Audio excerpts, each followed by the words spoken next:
सुखदेव जी कहते हैं एक परिवार था, उस परिवार में एक बालक का जन्म हुआ। ध्यान से सुनना है आप लोग ना, किसका जन्म हुआ? एक बालक का, बिटिया का नहीं, बालक का। मैंने पहले ही दिन बताया कि आशीर्वाद माताएं दे देती हैं जहाँ सुंदर बालक हो जाए, बेटा हो जाए। कोई माता ये कहती है कि जाओ सुंदर बिटिया हो जाए। अरे यार, किसी के कहने से अगर होने लगे तो सब बेटा भी मांग ले, बेटा ही मांग ले, बिटिया कोई मांगे नहीं। लेकिन सर्वसत्ता पर बैठने वाला भगवान कहता है कि तुम कुछ मत मांगो, जो देना है मैं दूंगा, तू कर्म करते जा। कर्मण्येवाधिकारस्ते मा फलेषु कदाचन। कर्म कर, कर्म प्रधान है, इच्छा मत कर। हुआ क्या? सुखदेव जी कहते हैं एक सुंदर परिवार था, उस परिवार में एक बेटे का जन्म हुआ। और जब जन्म हुआ तो थोड़ा सा वो बड़ा हुआ, नामकरण संस्कार हुआ। माता पिता ने नाम रख दिया भक्तमाल। क्या नाम रखा? भक्तमाल। थोड़ा बड़ा हो गया, उसके बाद पढ़ाई लिखाई तो कुछ करता नहीं, उदंड था, कुछ मन लगता नहीं। और जो पढ़ेगा लिखेगा नहीं, वो माता पिता का सम्मान नहीं करेगा। मां नहीं मां तो पिता नहीं मेवा।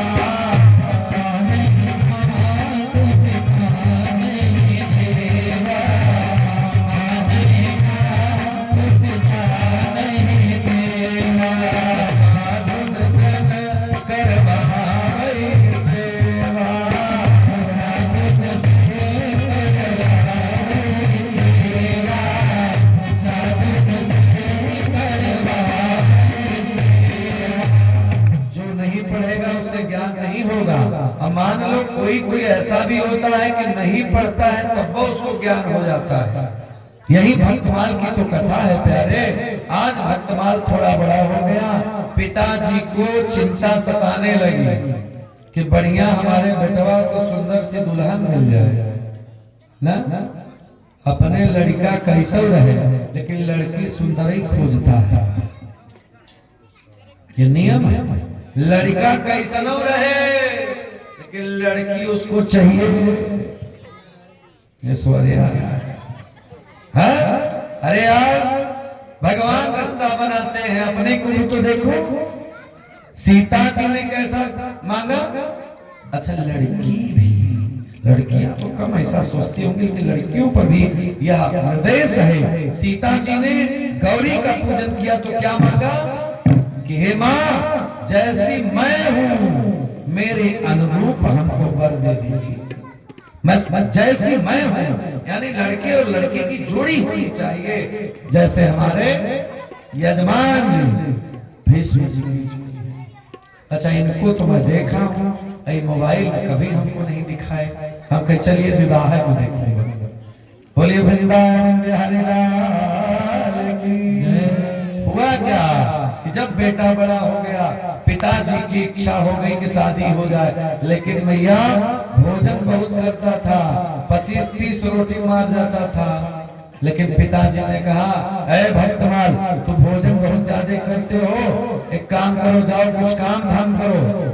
उसने कहा हमसे कुछ नहीं होगा।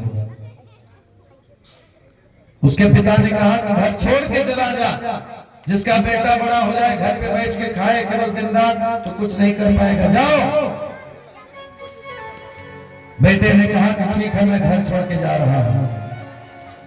मां हाथ जोड़ के खड़ी हो गई। मां ने कहा, बेटा, जब तक मेरे जान है, प्राण है, सांस है, तब तक मैं तुझको खिलाऊंगा, तब तक मैं तुझको खिलाऊंगी, क्योंकि मां के लिए बेटा कैसा हो अच्छा ही होता है।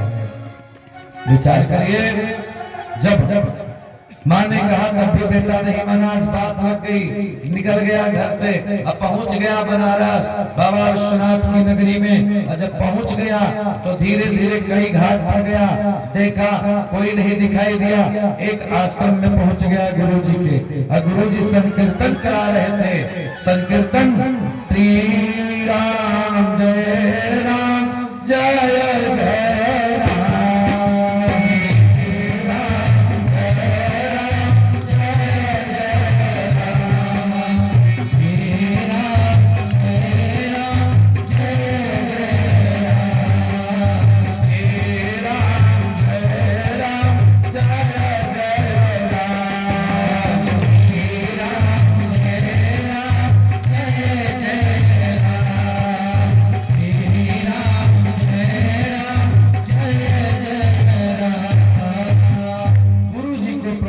किया और गुरुजी जब संकीर्तन करा के खाली हुए गया गुरुजी के पास। भक्तवान ने कहा गुरुदेव मुझे आपके आश्रम में रहना है, मुझे घर वाले निकाल दिए, तो आप हमको अपना चेला बना लीजिए। गुरुजी ने कहा ठीक है बेटा तुझे चेला तो बनाऊंगा, लेकिन ये बताओ कि तुम करोगे क्या? उसने कहा मैं भी साफ सफाई कर लूंगा और क्योंकि भगवान का वास स्वच्छता में है प्यारे। अगर आप स्वच्छ नहीं रहोगे, आप पवित्र नहीं रहोगे तो पूजा में आपका मंगल नहीं होगा।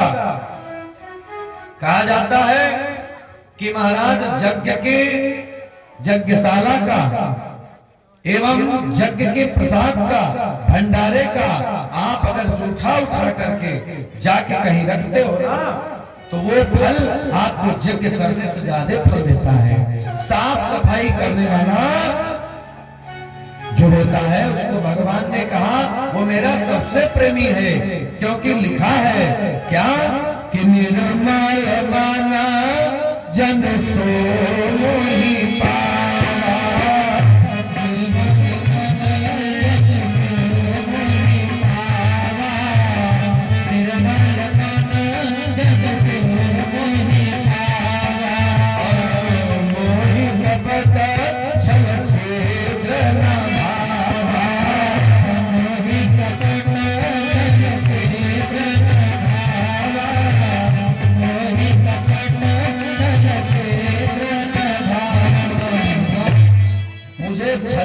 नहीं पसंद। भगवान कहते हैं कि जो भंडारे के प्रसाद को यानी किसी के पत्तल को उठाता है उससे बड़ा हमारे लिए वो जप करने वाला ऋषि महात्मा भी हमारे लिए उतना अच्छा नहीं है जितना वो है हमारे लिए।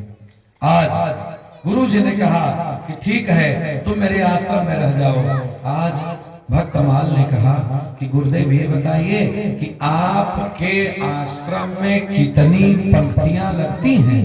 पंक्ति का मतलब आप लोग समझिएगा, पहले जमाने में टेंट लगता था और नीचे आसन लगता था, नीचे बाराती बैठ जाते थे, घराती परोसते थे, हाँ? और नीचे बैठ के भोजन होता था प्यारे, जूता चप्पल निकाल कर भोजन होता था प्यारे। एक समय था कि जब नीचे बैठ के जो भोजन करने में आनंद है वो किसी चीज में आनंद नहीं है प्यारे। हमको आप कुर्सी मेज में दे दीजिए तो मैं भोजन नहीं कर पाऊंगा, अधूरा पेट रह जाता हूँ। तो इसलिए नीचे बैठ के आदत शुरू से पड़ गई, वैसे ही नीचे बैठ के कितनी बार भोजन होता है? भक्तमाल ने पूछा। गुरु जी ने कहा बेटा तू जितनी पंक्ति में खाएगा, जितनी पात में खाएगा, खा लेना, यहाँ कोई कमी नहीं है, आश्रम है।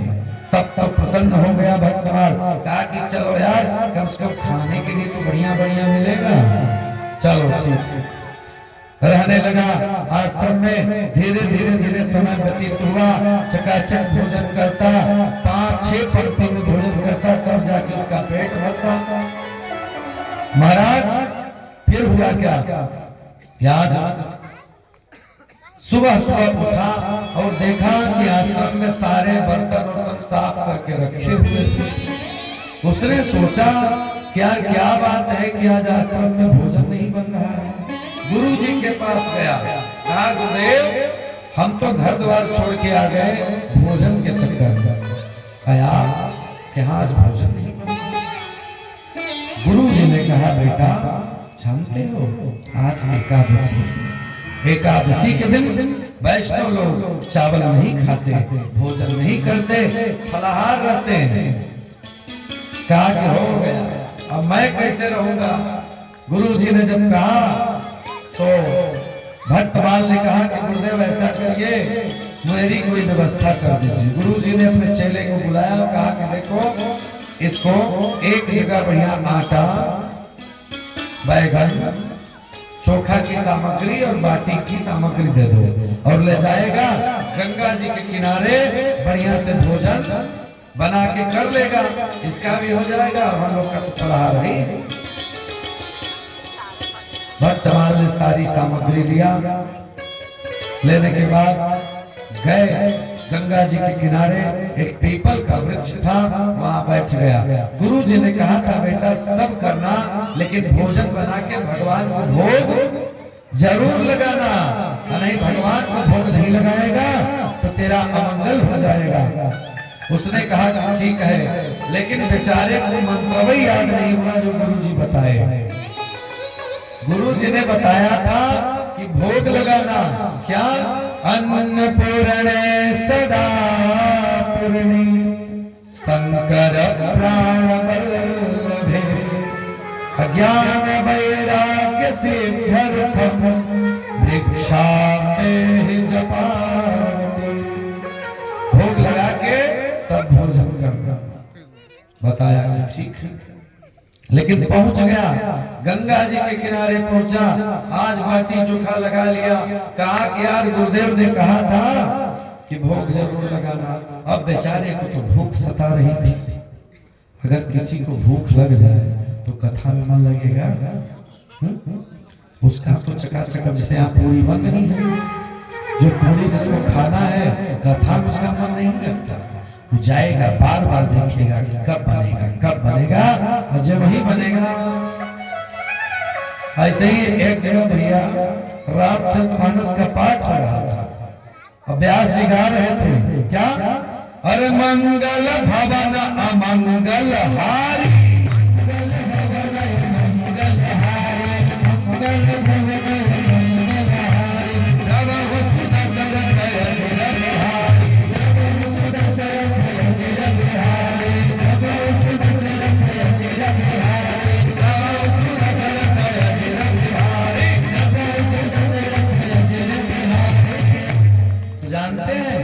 व्यास से बड़ा होता है भक्त, यानी जो नीचे बैठता है जमींदार होता है, चौकी पे बैठने वाला चौकीदार होता है।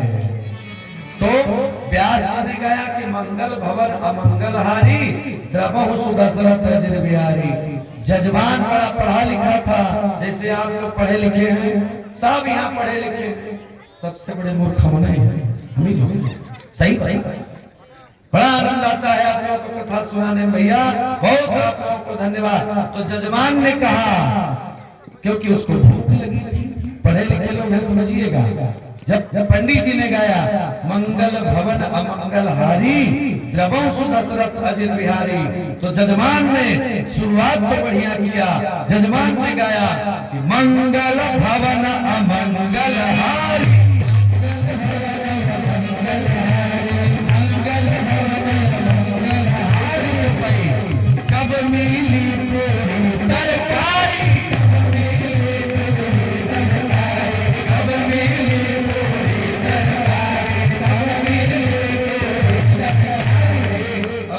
समझ गए महाराज कि जजमान का मन कथा में नहीं है, भोजन पे है। इसीलिए जब मन करेगा ना तो थोड़ा सा उठ के इधर उधर घूम लीजिएगा, हम समझ जाएंगे कि आप लोगों को भूख लगी है। ठीक, हाँ बोले वृंदावन हरिलाल की। विचार करिए, आज भक्तमाल भोजन बना लिया गंगा जी के किनारे और उसको मंत्र वही भूल गया बेचारा। अब जैसे कोई शिष्य हो उसको समझा दिया जाए कि माता जी के सामने जाना तो मंत्र पढ़ना, और मंत्र में भूल जाए तब, और मंत्र भूल गया। अब भूल गया तो प्यारे भगवान को मंत्र तंत्र की जरूरत नहीं है, भगवान को तो प्रेम चाहिए। सेवरी के पास कौन सा मंत्र था, कोई मंत्र नहीं था प्यारे, लेकिन भगवान की आराधना करके सबसे सुंदर माता का उपदेश भगवान ने अगर किसी को सबसे श्रेष्ठ माता का सम्मान दिया है ना, तो सेवरी को दिया है झूठी बैर खाया। और केवट कौन मंत्र जानता था, केवट निषाद राज कौन मंत्र जानते थे, लेकिन उनको भी भगवान ने सबसे श्रेष्ठ बना दिया। बारे प्रभु आज क्या हुआ, आज भक्तवान ने सोचा कि मुझे तो कुछ नहीं पता, केवल एक ही काम आता है, भोजन ज्यादा करता हूँ। विचार किया, हाथ जोड़ा, और जब शंकर जी का पूजा हो रहा था तो हम लोग भी गा रहे थे, आप लोग भी गाइएगा। वो गाने लगा, क्या गाया कि मेरे गुरु जी बोले थे कि भगवान को बुला लेना, गाने लगा। आप लोग भी गाइएगा, भूख नहीं लगेगी। ठीक, ये मंत्र है। जब आपके घर में भैया भोजन बन जाए ना तो पहले भोग मत लगाओ, पहले भगवान के नाम का भोग लगा दो। देवी भगवती बैठी हो उनको खिलाओ, नहीं तो भगवान का मूर्ति हो उनको खिलाओ, पहले अपने घर में खिलाओ। अगर कोई देवता नहीं है तो अपने गांव में शंकर जी का ध्यान कर लो और गा दो प्यारे। क्या गाओ? श्री राम आइए प्रभु राम आइए, मेरे भोजन का भोग लगा जाइए। श्री राम आइए प्रभु राम आइए, मेरे भोजन का भोग लगा जाइए। श्री राम आइए प्रभु आइए, मेरे भोजन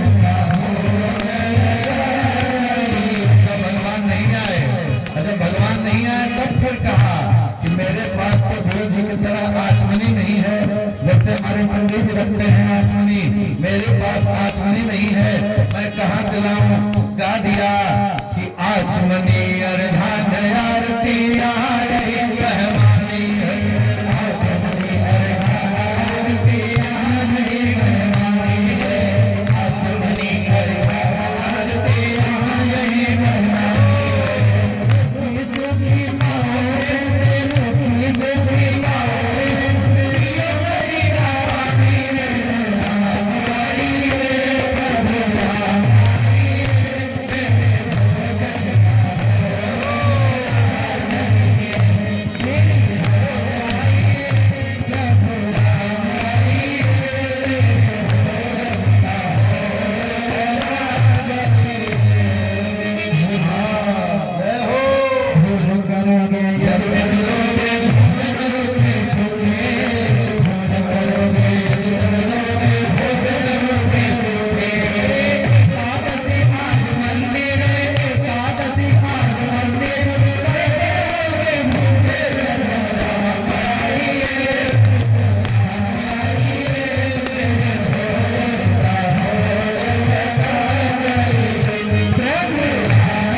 लगा जाइए।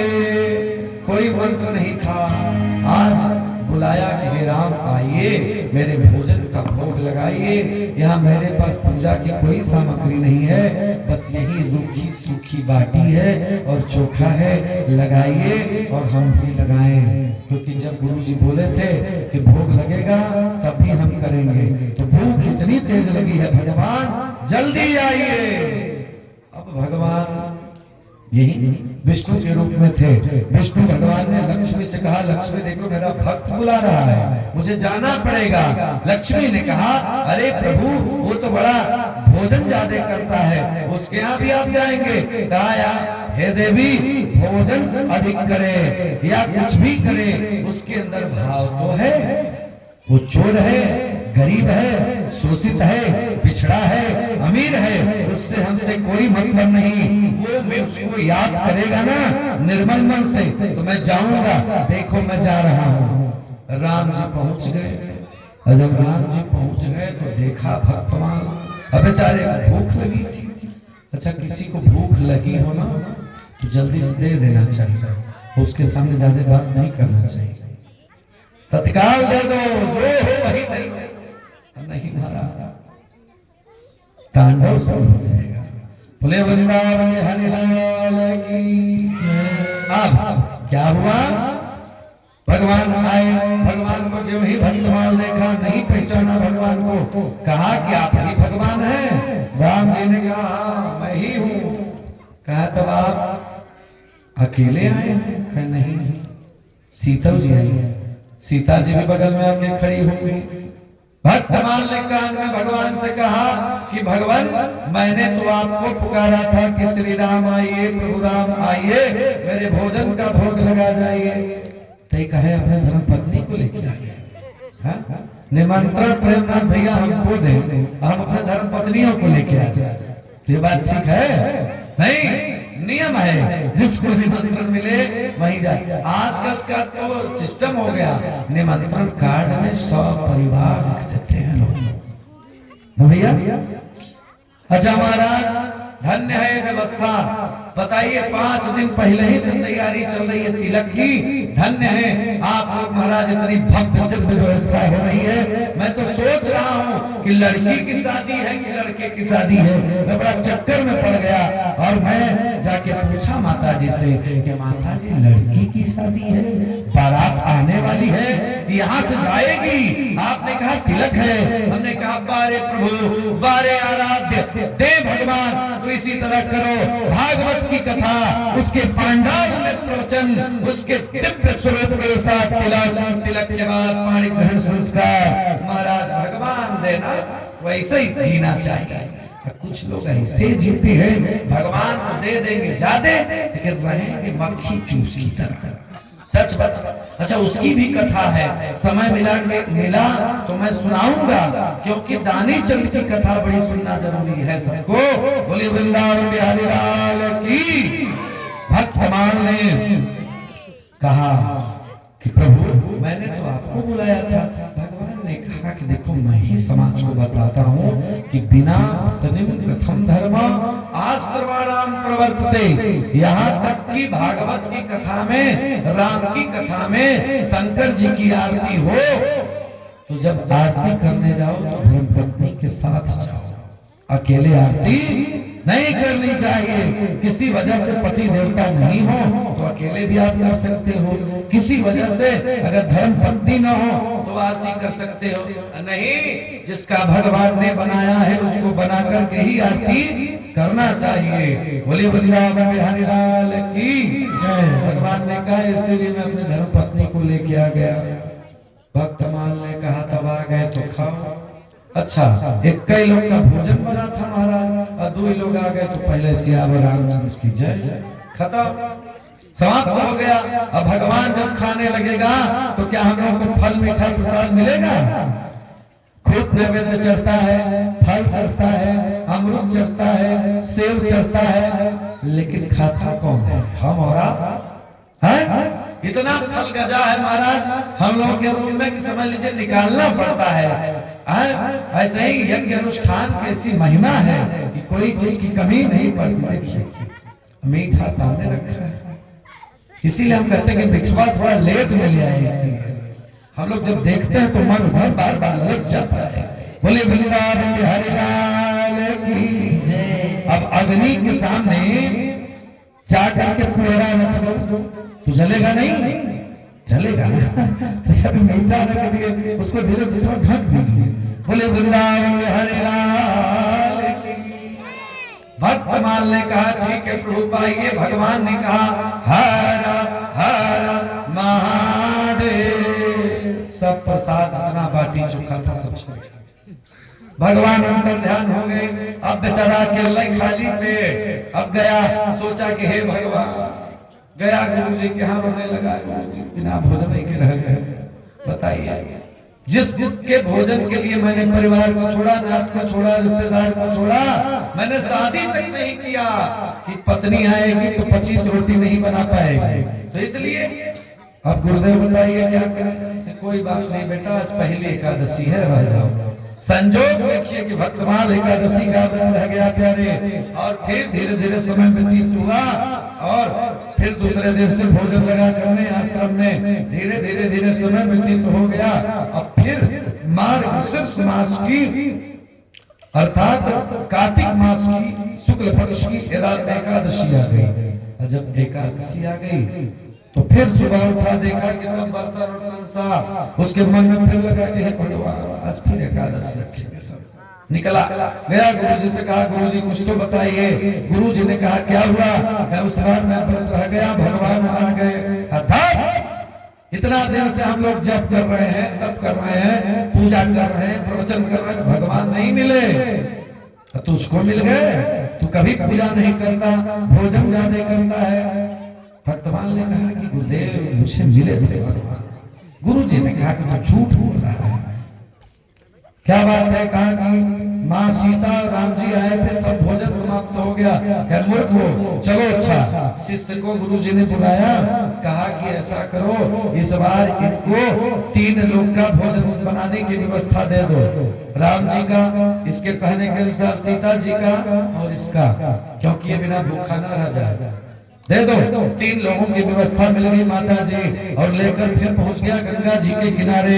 प्रेम से बोलिए गंगा माता की। फिर पीपल के वृक्ष के नीचे बाटी चोखा लगा दिया।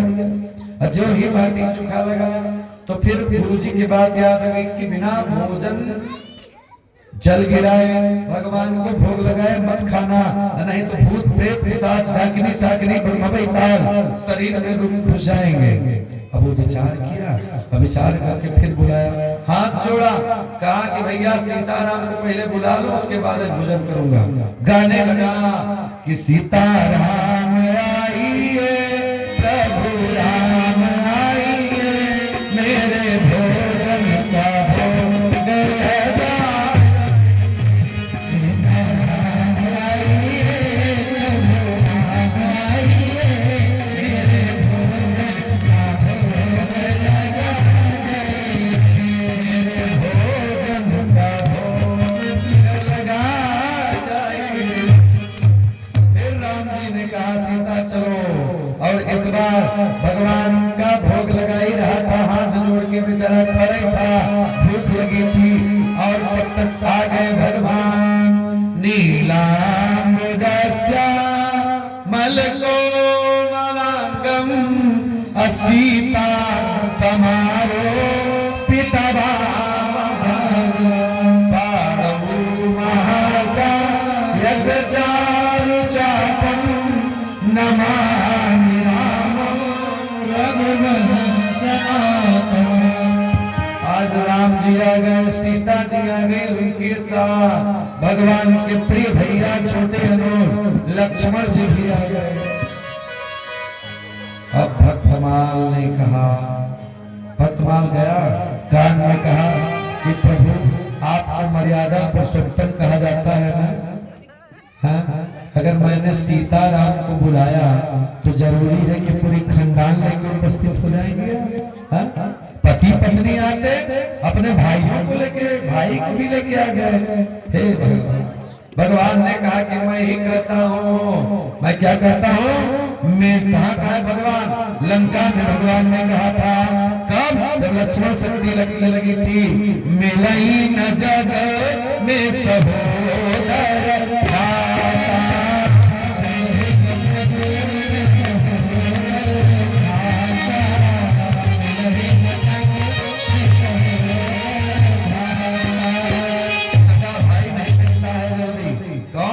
सगा भाई प्यारे जल्दी नहीं मिलता है, इसलिए मैं लक्ष्मण को लेके आ गया। अब भक्तमाल ने कहा कि मान लीजिए कोई साधारण रहता, साधारण कोई व्यक्ति रहता तो डांट के भी भगा देता। ये कौन है? ये लक्ष्मण है, शेषावतारी। एक बार जो परशुराम को भी कुछ नहीं समझे तो हमको क्या समझेंगे? परशुराम से कह दिया इन्होंने कि बहुधनु ही तोरे ललिता।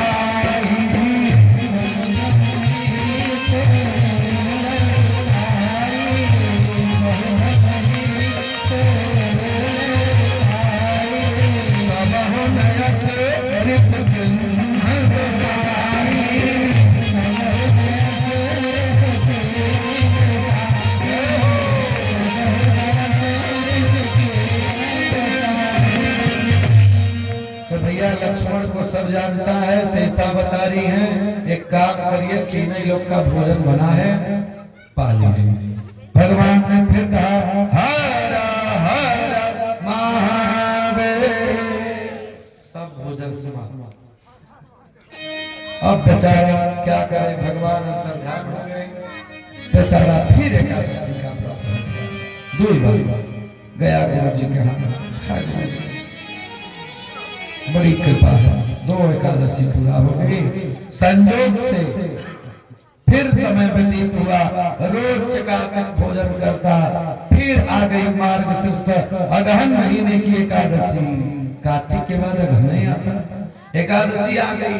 अब आज उठा, मन बना के उठा था कि आज तो कुछ हो ही जाएगा निश्चित है। आज गया गुरु जी से कहा, गुरु जी राम जी लक्ष्मण जी सीता जी का हमने दर्शन किया।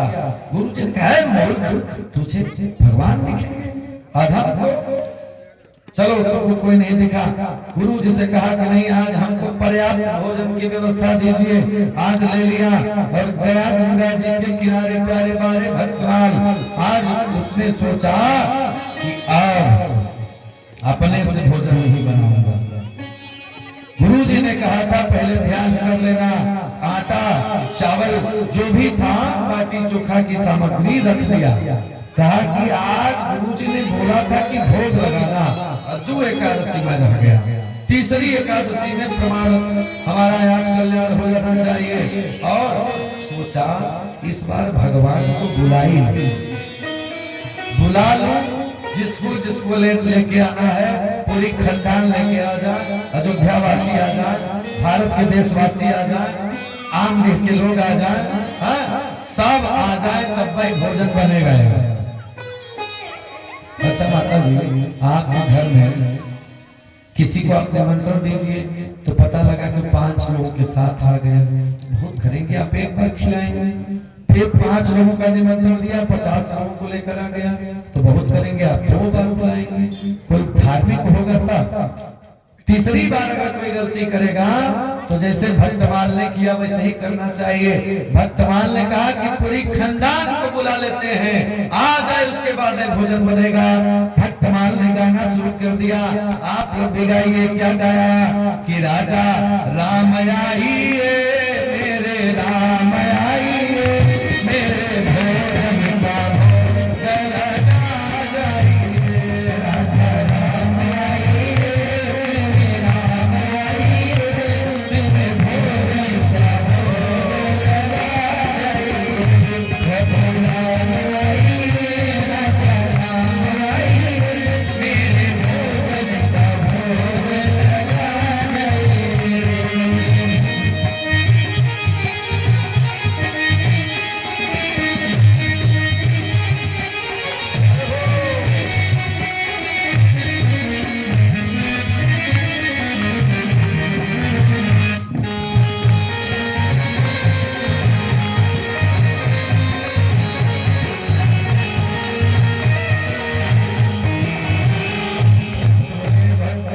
भगवान की जय। आज राम जी ने कहा कि भक्त बड़ा प्रेम से पुकार रहा है, पूरा परिवार को चलना पड़ेगा।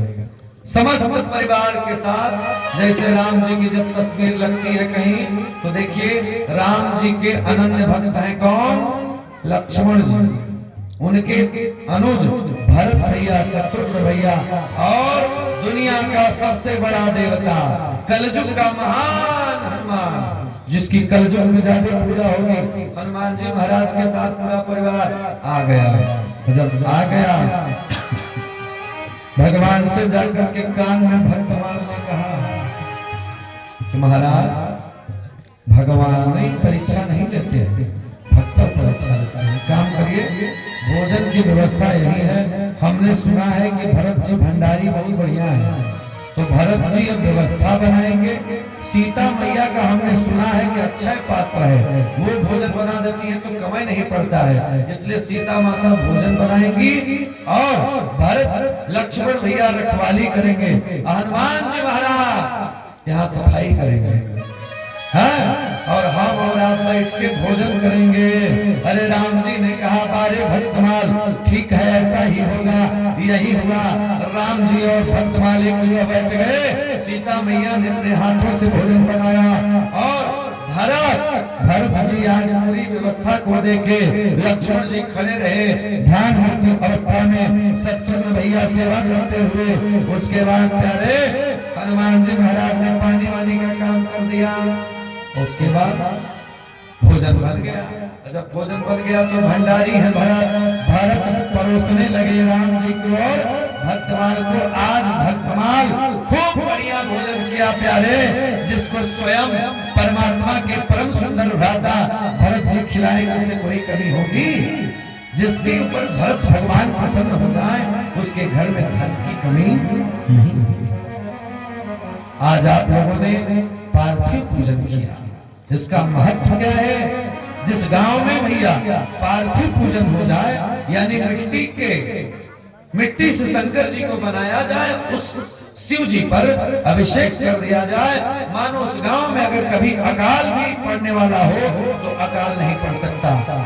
उस मिट्टी को जागृत कर देते हैं भोलेनाथ, जहां पे अभिषेक होता है। विश्वास करिए, लिखा है कि लिंग यथापि अभिभवत कर पूजा सेवा समान मोहिन दूजा। लिंग की स्थापना करो और अभिषेक करो। यहाँ पे प्रधान जी बड़ा बढ़िया शंकर जी का स्वरूप है, शिवलिंग में ही नागराज लपेटे हुए हैं, बड़ा अच्छा लगा। अच्छा, यहाँ पे रुद्राभिषेक कभी होता है शिवरात्रि पर, या साल में कोई ऐसा आयोजन यहाँ होता है कि जिससे समाज का कल्याण हो, क्षेत्र का कल्याण हो? नहीं होता। विचार करिए आप। अच्छा गांव है, पहले के लोग कितने बुद्धिमान हुआ करते थे। साउंड हजारा वाला लग जाता था, एक बड़ा सा, सब लोग बैठ के गाते थे, ओम नमः शिवाय, ओम नमः शिवाय, हर हर भोले नमः शिवाय, नमः शिवाय, नमः शिवाय, हर हर भोले नमः शिवाय, नमः शिवाय, नमः शिवाय, हर हर भोले नमः शिवाय।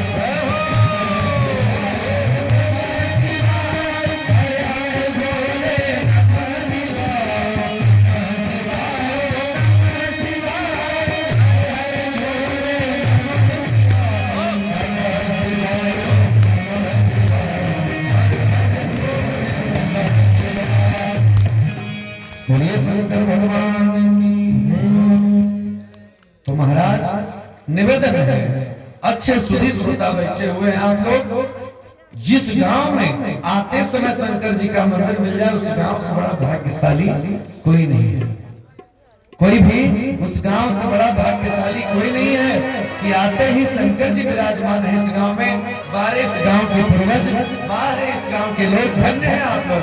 लेकिन विचार करिए, इतना प्रमाण है कि मैं या आप शंकर जी को नर्मदेश्वर शिवलिंग को अगर रखते हैं, नियम है भैया कि साल में 5 बार अभिषेक करो।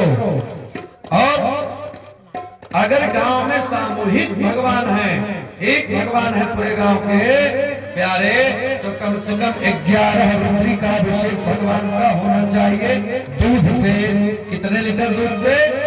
कम से कम इतना 5 दिन तक हो कि 101 लीटर दूध भगवान को अर्पित हो जाए। कितने दिनों में? दूध नहीं है प्यारे तो गंगा जल चढ़ाइए, गंगा जल नहीं है तो सिर्फ जल चढ़ा दीजिए। अरे महाराज, वो जमाना था। बोले वृंदावन बिहारी लाल की। श्रीमन नारायण नारायण नारायण श्रीमन।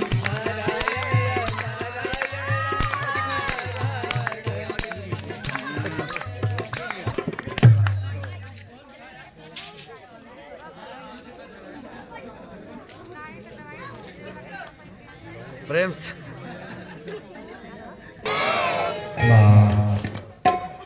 जयकारी लगाओ, बोलिए सीताराम भगवान की। देख लीजिए, आपके गांव के देवता भी चाहते हैं कि प्रधान जी साल में एक बार ऐसा आयोजन हो, कम से कम 5 दिन का, 5 दिन का ऐसा आयोजन हो कि जहाँ पूरा गांव बैठ जाए। तो प्यारे, ऐसा अभिषेक कराइए। जल धारा शिव प्रिय। अगर दूध नहीं है तो जल की धारा भगवान को सबसे प्रिय है। तो हमें लगता है न यहाँ जल की कमी है, न दूध की कमी है, न शहद की कमी है, न ही घी की कमी है। घी तो अपराध मिलता है, सब है, केवल दिल से दिल मिलने की जरूरत है। क्योंकि भगवान से आज का साथ नहीं है, का बहुत जन्मों का साथ है। इसलिए हम निवेदन करना चाहते हैं कि प्रयास करिए कि साल में एक ऐसा आयोजन करिए कि 5 दिनों तक लगातार बाबा का अभिषेक हो। जैसे आज यहाँ एक दिन का अभिषेक हुआ ऐसे ही वहां हो, इसलिए मंगल होगा। भक्तमान ने कहा प्रभु आज मेरी क्षुधा तृप्त हुई है जब मैं माँ सीता के हाथों से भोजन किया। भगवान प्रसन्न हो गए। भगवान ने कहा कि भक्तमाल कुछ मांग ले, तेरे पे मैं बहुत प्रसन्न हूँ। भक्तमाल ने कहा कि अगर आप इतना ही प्रसन्न हैं तो मेरे गुरुजी को और मेरे माता पिता को अपना दर्शन दे दीजिए। भगवान ने कहा ठीक है, गुरुजी को जाके बताओ। गुरुजी को पता चला, गुरुजी भी आ गए और माता पिता भी आ गया।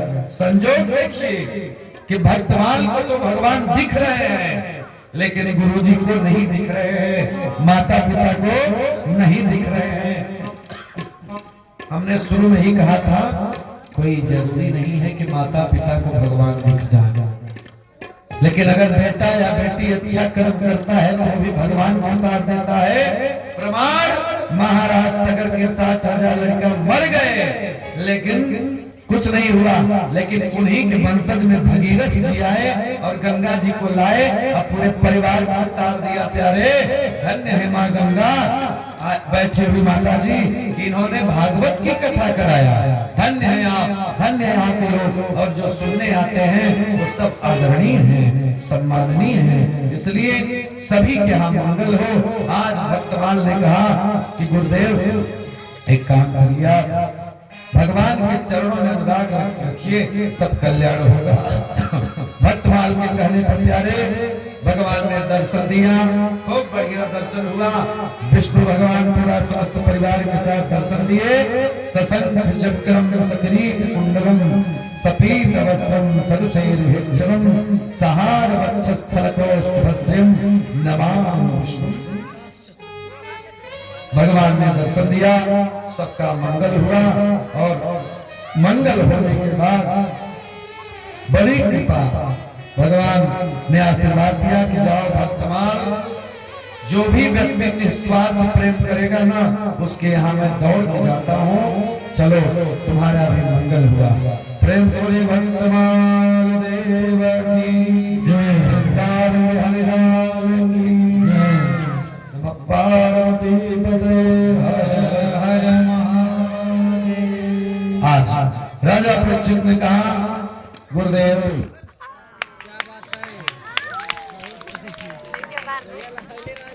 श्रीमन नारायण नारायण। अरे यार एक बार चला दो, रहने दो ना, आधा घंटा और।